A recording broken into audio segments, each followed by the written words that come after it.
convidá-lo a abrir sua Bíblia em Romanos 8, versículos 5 a 8. Romanos 8, 5 a 8. Convido-lhe a ler comigo em voz audível, soltando bem a sua voz. Romanos 8, 5 a 8. Leamos. Porque os que se inclinam para a carne cogitam das coisas da carne, mas os que se inclinam para o Espírito, das coisas do Espírito. Porque o pendor da carne dá para a morte, mas o do Espírito para a vida e paz. Por isso, o pendor da carne é inimizade contra Deus, pois não está sujeito à lei de Deus, nem mesmo pode estar. Portanto, os que estão na carne não podem agradar a Deus. Hoje a gente vai trabalhar um pouquinho mais. Lembra que nós falamos, né? Não é impossível a gente estudar o capítulo 7 de Romanos sem estudar o capítulo 8. E nós iniciamos aqui com uma afirmação, para mim, ela é a maior afirmação que o ser humano pode desejar ouvir. O maior problema do mundo realmente é a falta de Jesus, é a condenação eterna. Esse é o maior problema. E não adianta nos preocuparmos tanto com coisas secundárias, quando realmente o maior problema é a vida espiritual. Todos pecaram e destituídos estão, carecem da glória de Deus. Então, quando você ouve, como nós estudamos na quarta-feira passada, agora, pois, já nenhuma condenação há para os que estão em Cristo Jesus, esta é a maior afirmação, e isso deve ser trazido ao nosso coração diariamente, constantemente, e trazido com alegria. Isso deve motivar o nosso coração a uma alegria perene, em meio às adversidades, em meio às dificuldades, em meio às lutas, porque ninguém pode derrotar o Filho de Deus. É por isso que neste mesmo capítulo 8, lá no versículo 37, depois de falar sobre o perigo, espada, fome, nudez, profundidade, altura, largura, ele vai dizer assim: em todas estas coisas, porém, somos mais que vencedores por meio daquele que nos amou. Isso é maravilhoso, irmãos. Isso é delicioso ouvir isso. Faz bem aos tímpanos dos nossos ouvidos, e ao adentrar o cérebro e cair para o coração, isso deve produzir em nós um deleite no Senhor. Depois de fazer essa afirmação, o apóstolo Paulo começou a explicar, uma vez que ele tinha falado que o homem sem Jesus, então aquele que está sem Jesus, ou nós quando estarmos sem Jesus, isso é chamado de velho homem, ou natureza carnal. Então todas as vezes que eu me referir ao velho homem, ou à natureza carnal, eu estou me referindo àquela natureza que luta contra a natureza do Espírito, contra Deus, que é inimiga de Deus.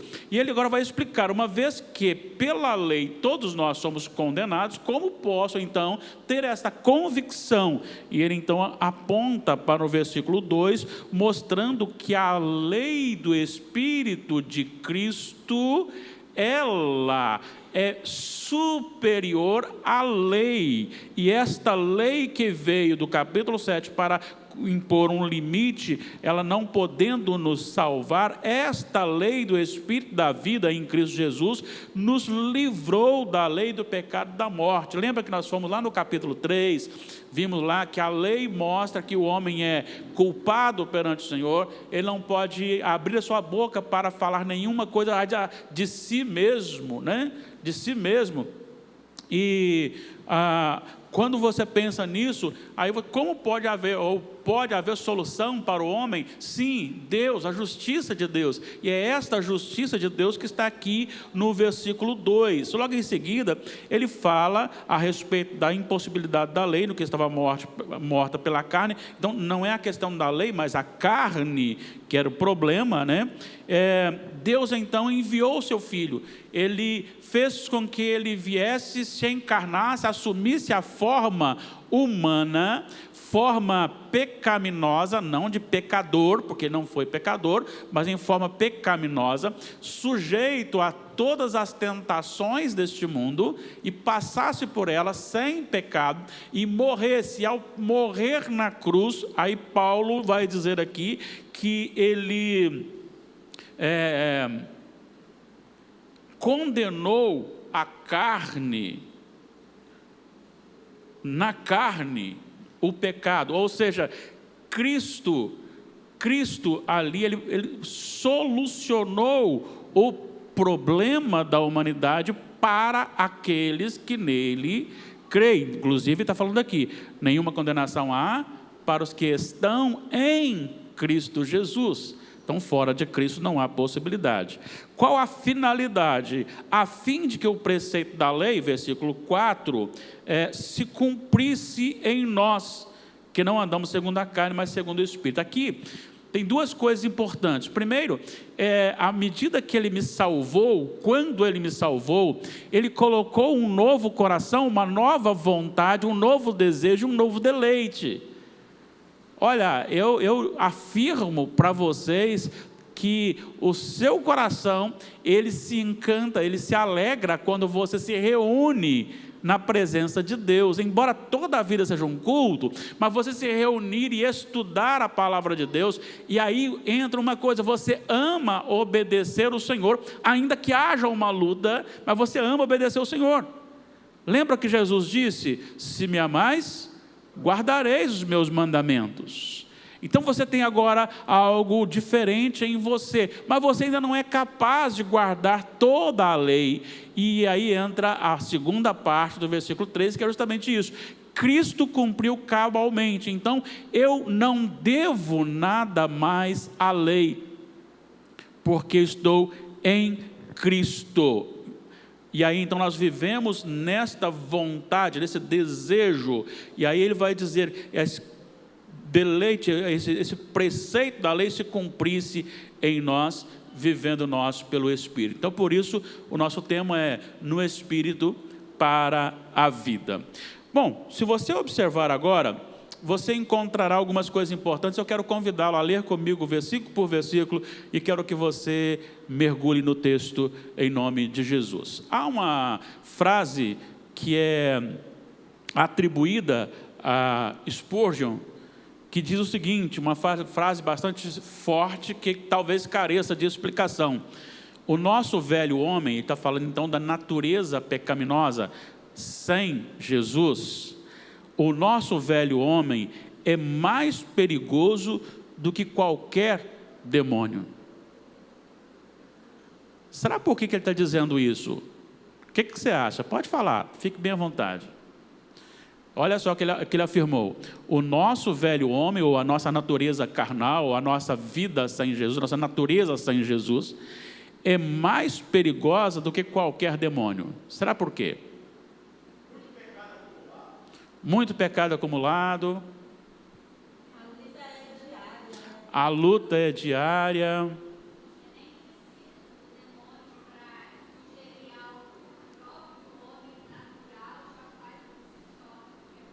A tendência, o desejo dele já é fazer, né? Mais alguma coisa?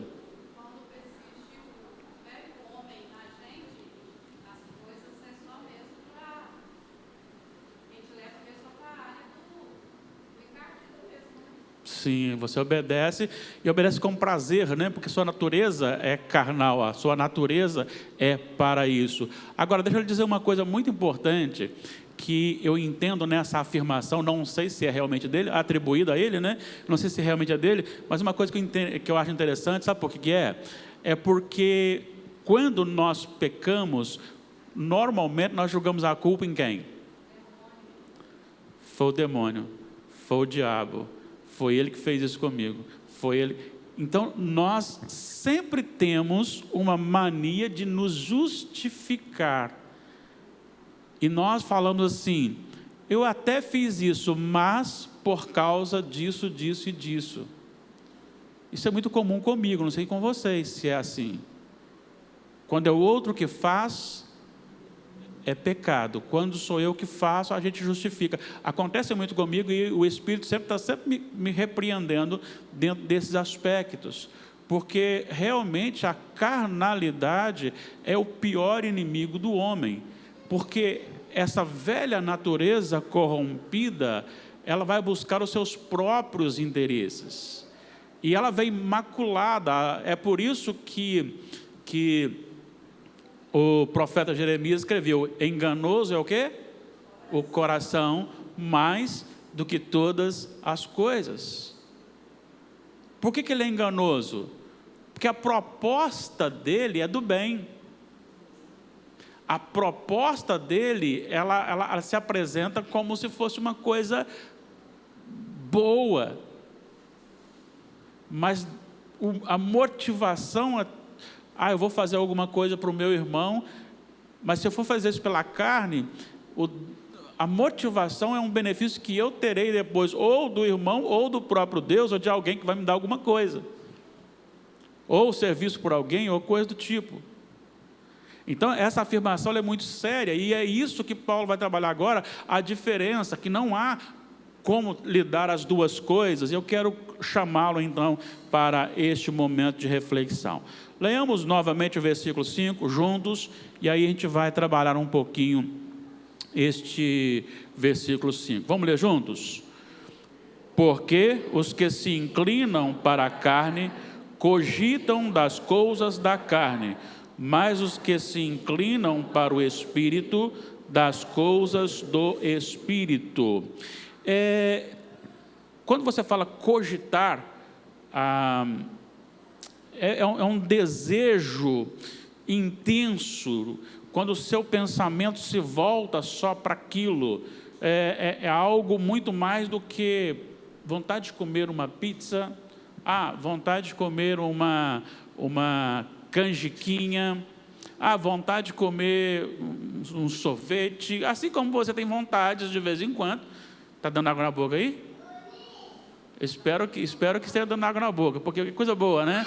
Mas é muito mais que isso, é aquele desejo, né, de ansiedade. E aqui você tem uma coisa muito interessante, porque quando ele fala porque os que se inclinam para a carne cogitam das coisas da carne, tanto aqui no versículo 5, como a palavra pendor no versículo 6, talvez seja melhor traduzido como mente, mentalidade. Então você poderia também traduzir assim, porque os que se inclinam para a carne têm a mente nas coisas da carne, mas os que se inclinam para o Espírito têm a mente nas coisas do Espírito. Porque a mente da carne, que é o versículo 6. Por que razão? Porque o termo usado ali, traduzido como cogitar, como pendor, é mais do que uma leve inclinação. Porque você pode ter uma pequena inclinação, que é uma inclinação. Você pode ter um pequeno pendor, que é um pendor. Agora, a mente aqui, ela abarca o termo usado e traduzido como pendor ou como cogitar do versículo 5, ele traz consigo uma amplitude relacionada a toda a vontade, tudo que governa o homem, podendo então colocar como sentido da razão, algo que você para e raciocina, o conhecimento e os afetos.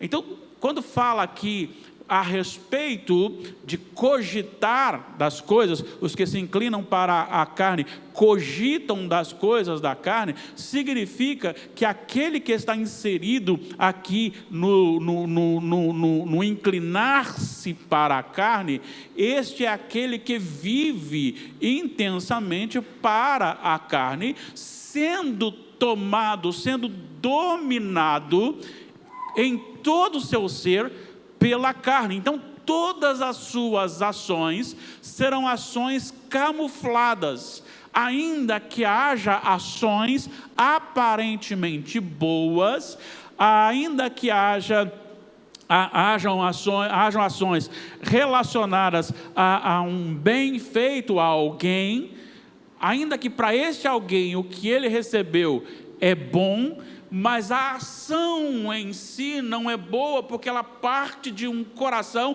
totalmente corrompido, porque a sua razão, o seu conhecimento e a sua vontade, os seus afetos, os seus deleites, eles estão relacionados inteiramente para a carne.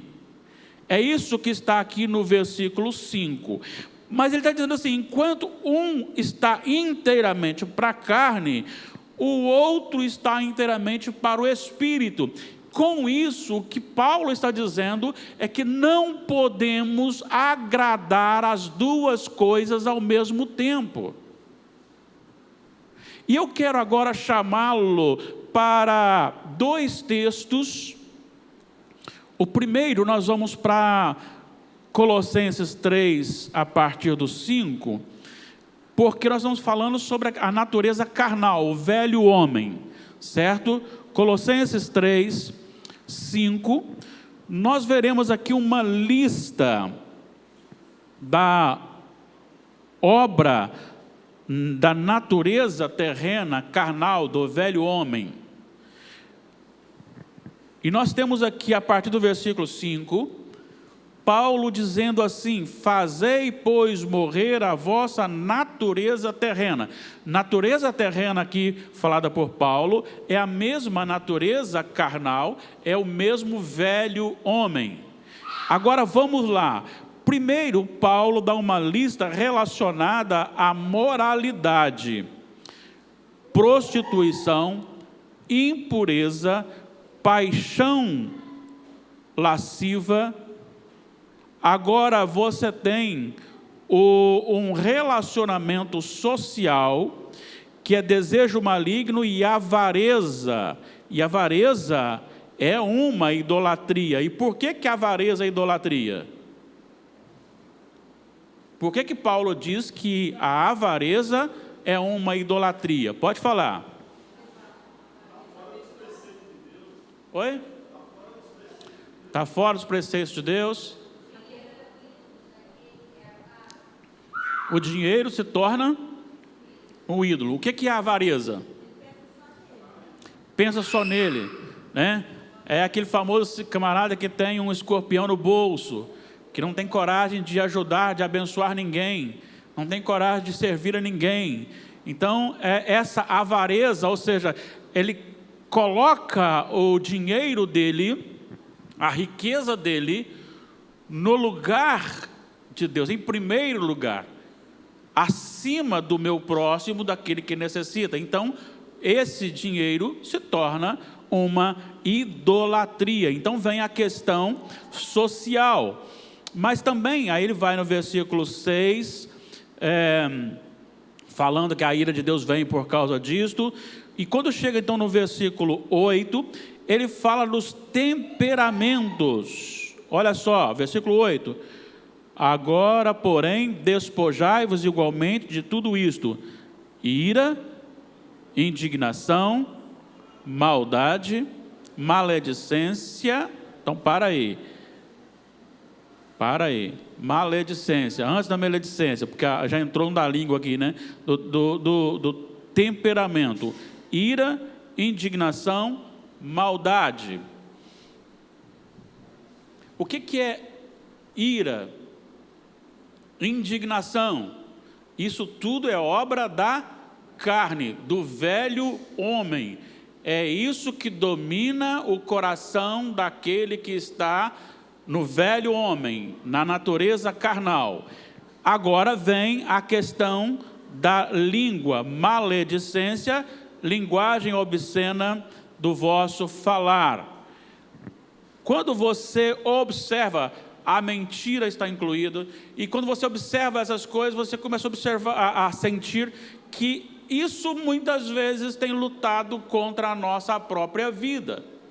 E aí você diz assim: não, pastor, mas tem uma coisa, eu luto para não fazer isto. Maravilha, que bom. Mas vamos então para Gálatas capítulo 5.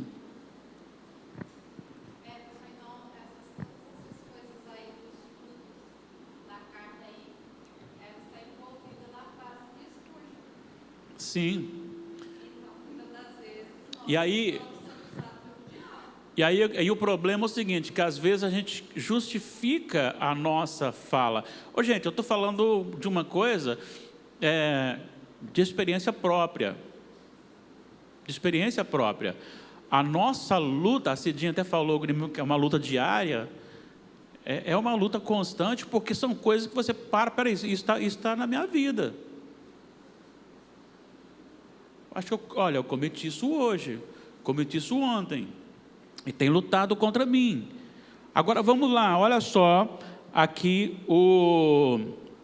a obra da carne, em Gálatas 5, versículo 19. As obras da carne são conhecidas e são prostituição, impureza, lascívia, aí relacionadas à imoralidade, idolatria, feitiçarias, a religiosidade, inimizades, porfias, ciúmes, iras, discórdias, dissensões, facções. Aí você fala, coisas relacionadas a ações. Agora, a primeira palavra do 21, invejas.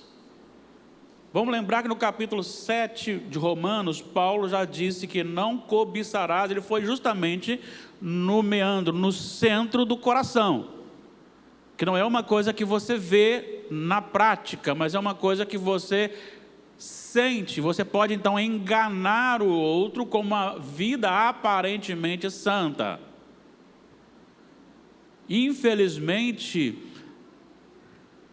reproduzo aqui a frase do reverendo Ronaldo Lidório em relação a pregadores e cantores, mas aí eu posso reproduzi-la de forma a nós os crentes. Há muitas pessoas, ou nós podemos nos apresentar como as pessoas mais crentes e mais santas e sermos reprovados por Deus.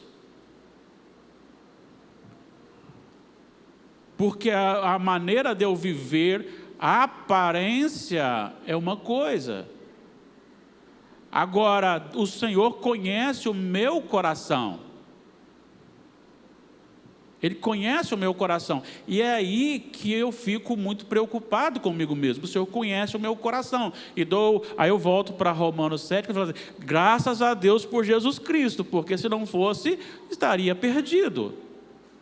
Certo? Aí ele fala aqui, versículo 21, invejas, bebedices, glutonarias e coisas semelhantes.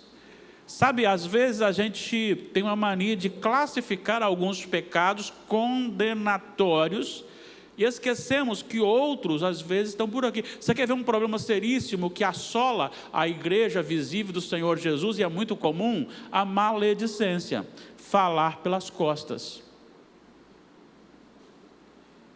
Falar pelas costas.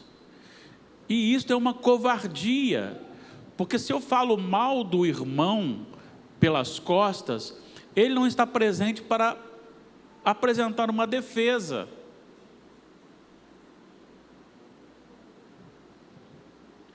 E a maneira que nós temos de destruir o outro é fazer com que as pessoas pensem que ele é inferior a mim. E isto faz parte da natureza carnal do velho homem. Então, por isto, voltando agora, então, só para você entender, olha só o que ele diz, no versículo 21 ainda. Não herdarão o reino de Deus os que tais coisas praticam. Não herdarão. Então, a questão aqui é, o que domina o seu coração? O que está realmente no seu coração? Será que nós podemos olhar para o Senhor, orar ao Senhor, olhando para nós mesmos e dizer assim: Senhor, Tu me sondas e me conheces. Tu sabes o que eu tenho vivido. Será que nós podemos, com tranquilidade, pedir ao Senhor para sondar o nosso coração? Ou nós somos um amigo na presença e um inimigo na ausência? Quem vive no Espírito, ele então ele é dominado pelo Espírito. Qual é o fruto do Espírito? A obra da carne já falamos. O fruto do Espírito sabemos de cor, não é verdade? Pelo menos para citar eu sei, para praticar é mais difícil, mas para citar eu sei. Amor, alegria, paz, longanimidade, benignidade, bondade, fidelidade, mansidão, domínio próprio e coisas semelhantes. Deixa eu dizer uma coisa para vocês. Manifestação do Espírito Santo de Deus não é sair falando em línguas estranhas. Manifestação do poder do Espírito Santo não é você sair falando que tem o dom de curas. A manifestação do poder do Espírito Santo de Deus é aquela que faz brotar do seu coração amor, alegria, paz, longanimidade, benignidade, bondade, fidelidade, mansidão, domínio próprio e coisas semelhantes.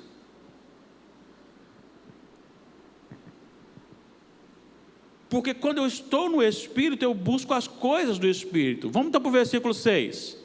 Olha só, ele está ainda em conclusivas. Ele falou no versículo 4, a fim de que os preceitos da lei se cumprissem em nós, que não andamos segundo a carne, mas segundo o Espírito. Agora ele fala, porque os que inclinam para a carne têm a mente da carne, os que se inclinam para o Espírito têm a mente do Espírito. E agora o versículo 6, vamos lá, pode ler por favor.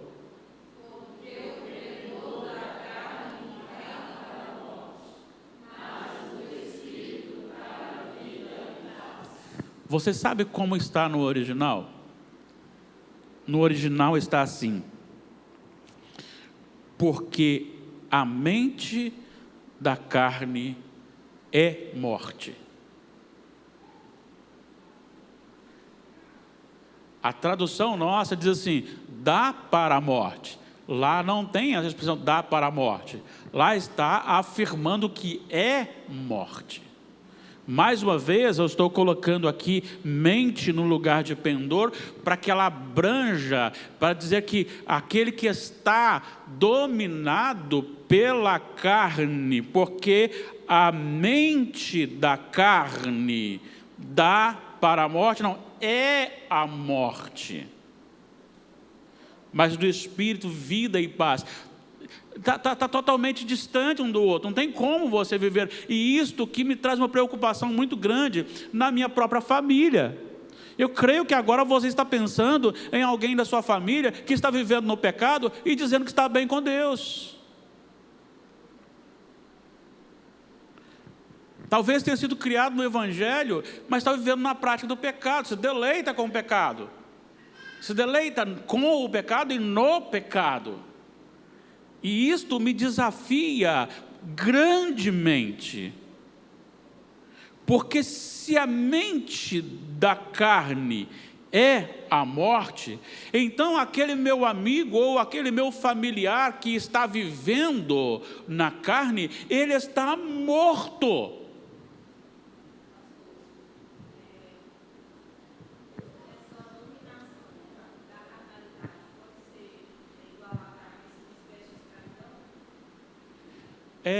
a gente é escravidão. Vamos pegar aqui um versículo que vai falar justamente isso aí. Mas esse é sem Jesus, tá? Deixar bem claro. Não tem como você dizer, eu sou de Jesus e ao mesmo tempo tenho a mente da carne. Não tem jeito. Não tem jeito. Porque são contrários entre si. Porque enquanto a carne é morte, o Espírito é vida e paz. O Espírito é vida e paz. Vamos só seguir mais aqui, porque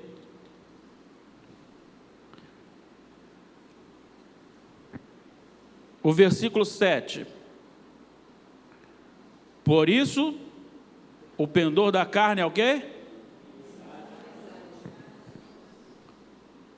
Inimizade. Por que esse pendurou a mente da carne é inimizade contra Deus? Totalmente oposta a Deus. E é aqui que entra um perigo muito grande da gente interpretar equivocadamente. Lembra daquela frase que você já ouviu muito, com certeza? Não importa qual é a sua religião, Deus é um só. Isso é verdade? Deus é um só? É verdade. Agora, não importa qual a sua religião, não. Isso aqui, que a religião não vai fazer diferença nenhuma na sua vida para a salvação. Jesus faz a diferença na sua vida para a salvação. Se você conversar com um testemunho de Jeová, ele vai falar para você que é Deus e é um só. E se não tiver, cai porque eles são bem discipulados, né? Então você precisa saber que a questão, não estou dizendo de pequenos detalhes, por exemplo, tem que ser batismo por aspersão, tem que ser por imersão, não pode batizar crianças, pode batizar crianças. Não, isso aí são erros doutrinários, não é uma heresia. Agora, quando você chega para uma pessoa e ela fala com você assim, não, Jesus não é, não tem jeito. Eu considero aqueles imersionistas, que às vezes não me considera, mas eu considero como irmão em Cristo, porque eles creem no mesmo Jesus que eu creio, da mesma forma que eu creio. Embora a maneira como, veja bem, fique claro a você isso aqui, certo? Quando lhe chamam de irmão, mas só aceita você lá se você passar pelo batismo de novo, então há uma incoerência. Há uma incoerência. O batismo é o selo marcante da conversão. Então, se eu exijo que seja rebatizado, é porque antes não era salvo. É mais grave do que você imagina, né? Coloquei uma pimentinha agora atrás da sua orelha aí para você queimar durante a noite aí em oração. Então é a pessoa se rebatizar de novo e está negando a Jesus. Não é que ele está negando a Jesus, ele está negando a dele antes. A dele antes. Veja bem, muitos fizeram ou fazem por ignorância, mas esse esclarecimento é importante. A partir do momento que eu tomo uma decisão de fazer e eu passo pelo batismo, eu estou dizendo que o que eu criei até agora está errado. Eu estou me convertendo, não pelo batismo, mas o batismo simboliza que eu descobri a verdadeira fé. Então, a seriedade da questão. É por isso que é bom estudar a Bíblia. Vamos estudar a Bíblia. Então, olha só, você tem aqui uma questão totalmente diferenciada em que a mente da carne é inimizade contra Deus, pois não está sujeita à lei de Deus, nem mesmo pode estar. Você percebeu uma coisa? Preste atenção comigo aqui, por gentileza, neste momento. Prestem muita atenção neste momento. Já percebeu como o ser humano ama quebrar a lei? Eu não gosto de burocracia, eu não gosto de regras, eu não gosto de leis.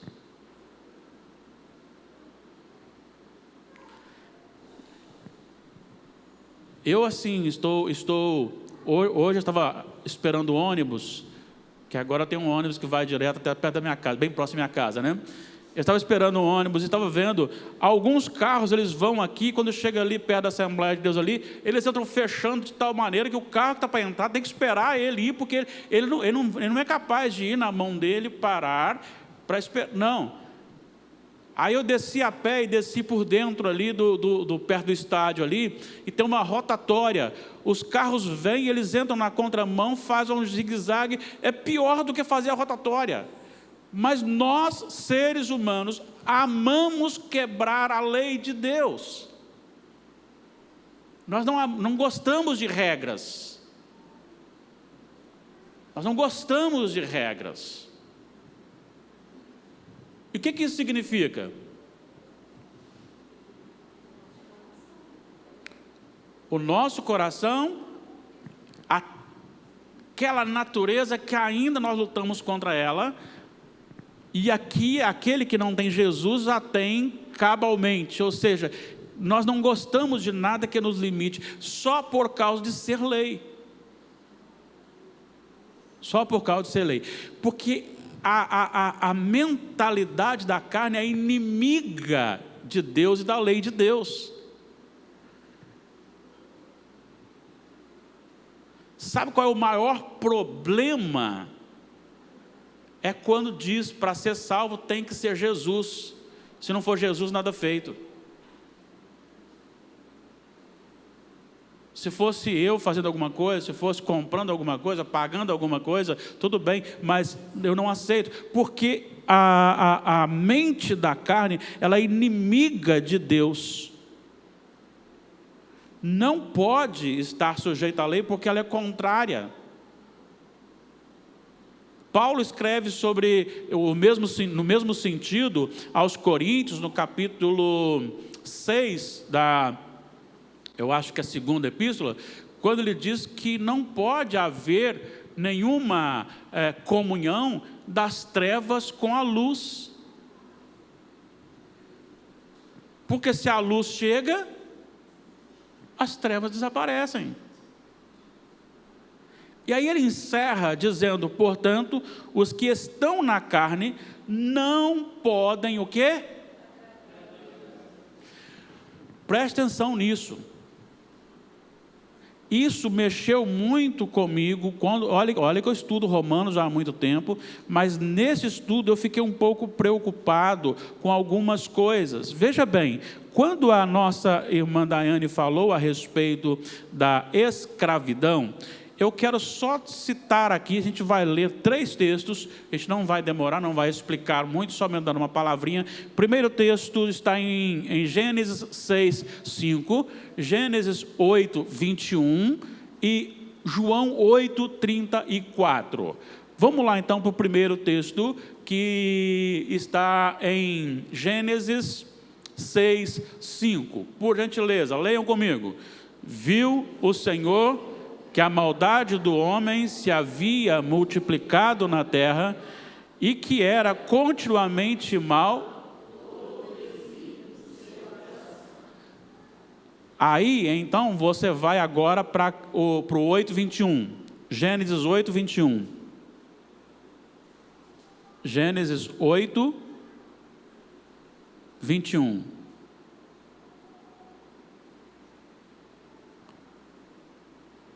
Está 21, isso, obrigado. Vamos lá? E o Senhor aspirou o suave cheiro e disse consigo mesmo: não tornarei a amaldiçoar a terra por causa do homem, porque é mau.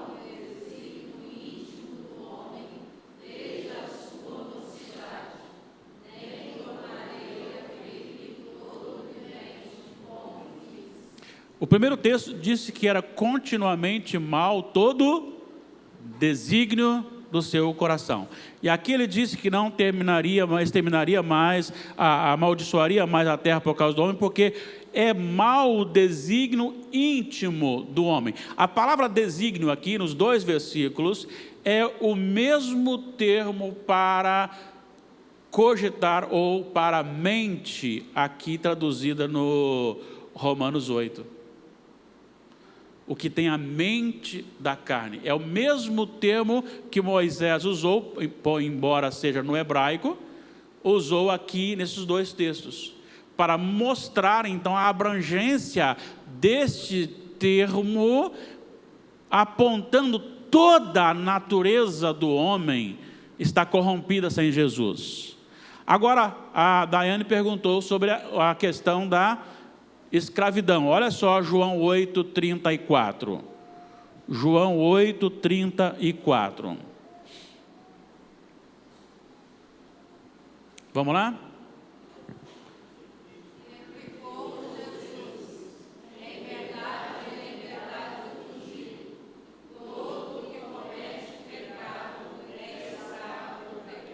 Ele está dizendo daquele que comete pecado, diferentemente se alguém pecar, como João escreveu na primeira epístola, capítulo 2. É aquele que está na prática do pecado, sabe que é pecado e continua na prática do pecado.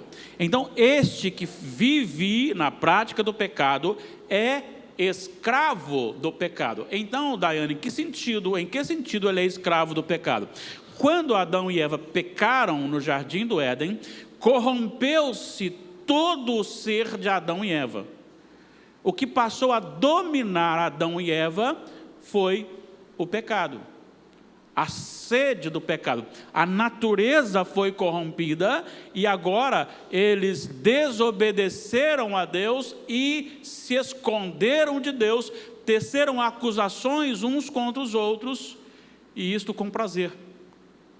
E todo aquele que é nascido de Adão e Eva é nascido com esta herança, é nascido morto. É nascido na velha natureza. O Senhor recria. Quando você se converteu, não foi você que olhou e disse: olha que bonito o céu. Ah, eu quero seguir esse Jesus, gostei. Como disse aquela menina, ele é maneiríssimo. Ah, Jesus é maneiro, olha para aquele bonzinho, ele ama todo mundo, vou seguir Jesus. Não, não é nada disso. Houve uma guerra, houve uma batalha interior, quando o Senhor colocou dentro de você o Espírito Santo. E o Espírito Santo lhe deu vida. E o Espírito Santo lhe fez saber que você merecia a perdição, mas ele fez também ver que Jesus morreu na cruz, e este Espírito de Cristo entrou em você e em mim, e esta é a razão. E aí ele nos libertou do império das trevas e nos transportou para o império do Filho do seu amor, para Jesus. Você deixa de ser escravo do pecado, do diabo e da morte, da carne, para ser agora escravo de Jesus Cristo. Por isso ele é o nosso Senhor. Só que ele é o Senhor que serve os seus escravos. Ele é o Senhor que deu a vida pelos seus escravos. Mas mais que isto, ele deu a vida se encarnando, tornando-se igual, não em forma de pecado, não como pecador, não com a natureza corrompida, mas sujeito a todas as tentações e todas as limitações humanas. E agora ele nos tirou do domínio das trevas. Agora ele nos domina. É isso que ele está dizendo aqui. E aí o versículo 8, por isso vai dizer que os que estão na carne não podem agradar a Deus. Eu queria só encerrar aqui, lhe convidando a pensar em algumas coisinhas aqui. Primeiro, analisemos o nosso coração. Se o nosso coração não está cheio de carnalidade, podemos estar bem exteriormente, mas às vezes condenado pelo orgulho ou altivez do nosso coração. É muito comum a gente se achar bom. É muito comum a gente se achar bom, se achar mais crente, se achar mais importante. Às vezes a gente pensa que sem mim nada podeis fazer, né? Como Jesus disse, né? A gente fica quase a blasfemar, dizendo: sem mim nada podeis fazer. Pode sim. E o Senhor usa os menos capacitados. Hoje, na minha devocional, li Jeremias, ele disse: não glorie o sábio na sua sabedoria, o rico na sua riqueza. Se você gloriar, glorie em conhecer a mim, que sou justo e faço, ministro juízo. Analise sua vida. Pense um pouquinho. O que está imperando mais no seu coração? Porque a partir do momento que você se converteu, você recebeu o Espírito Santo, mas o Senhor não lhe retirou a natureza carnal. Ele lhe habilita a matar a natureza carnal. Ele lhe habilita a matar o velho homem, à medida que isso vai se enchendo do Espírito Santo. Oremos como Davi, para que sejamos sondados e curados, para que a nossa alma seja purificada. Sonda-me, Senhor, vê se há em mim algum caminho mau e guia-me por veredas da justiça. Absolve-me das que me são ocultas. Enganoso é o coração. E aí, por fim, clamemos por salvação. Vou falar uma coisa muito forte aqui, por gentileza. Falo com muito temor. Falo pensando na minha família. Clamemos por solução, pois o perdido pode estar dentro da nossa própria casa. Clamemos por salvação, pois o perdido pode estar dentro da nossa própria casa. Isso é muito sério. Isso é muito sério. Eu acho que a gente deve orar pelos detalhes da vida, precisamos orar pelos detalhes da vida, mas tem uma coisa que nós precisamos clamar e clamar e clamar, é por salvação dos nossos familiares também. Eu sei que você tem um enfermo dentro da sua casa, você fica angustiado e quer vê-lo bem, mas mais do que isso, é preciso você orar para que ele esteja na presença do Senhor, seja salvo na presença do Senhor, em nome de Jesus. Vamos encerrar.